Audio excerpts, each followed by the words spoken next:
Hello calculus students and general seekers of truth. Welcome to the video lesson on some basic derivative rules. And so we have so far covered what it means to take the derivative, and there's a bunch of meanings to it. It's the slope of the tangent line at a point. It is the instantaneous rate of change.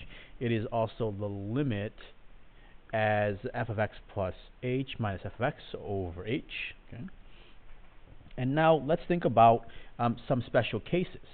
So first case, what if I wanted to find the derivative of a constant? Well, this rule here says that it's equal to 0. And it kind of makes sense. Let's say you have a function, f of x equals c. And then you find the derivative of that function. Okay. So f of x equals c, that's basically a horizontal line. And when we go to find the derivative of this line, or the instantaneous rate of change, or the slope, well, it's clearly always going to be 0 because the slope of a horizontal line is always 0. So another way to say this is that, you know, the derivative is a measure of change, but a constant never changes. Thus, the rate of change of something that never changes is always 0.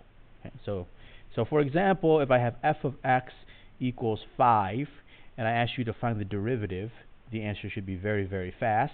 F prime of x will always be 0. So that's really all that is saying. Right?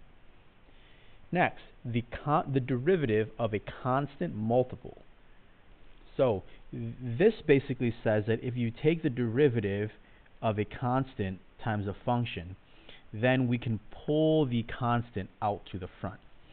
So another way of saying this is, let's say I have a function g of x is equal to some constant times a function f of x. And now I go to take the derivative, and I ask you, what is g prime of x? Well,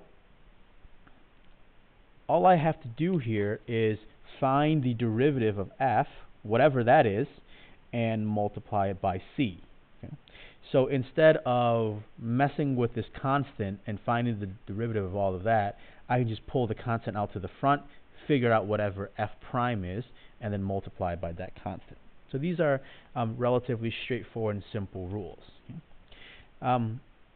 The derivative of sums and differences. So this is like saying if I have f of x plus g of x, and I wanted to find the derivative of that combination, then what I can do is take the derivative of f, take the derivative of g, and then add them up. So another way I can say this is, let's say I have a function h of x is equal to f plus g. Then I ask you to find the derivative of h. Okay, rather than treating this thing here, this f plus g, as a unit, we can just figure out whatever is the derivative of f plus whatever is the derivative of g. And I know this seems a little bit abstract at this point, but I'm going to present all of the rules, and then I'll show you how it all works together with some examples later in this lesson. So there we go, 3 very basic rules. The rate of change of something constant is 0. If you have a constant multiplier, you can pull the constant out to the front when you take the derivative. And if you are adding 2 functions, f and g, then the derivative is just the sum of the individual derivatives. So I'm going to end this video here, and I'm going to start the next one by proving the power rule.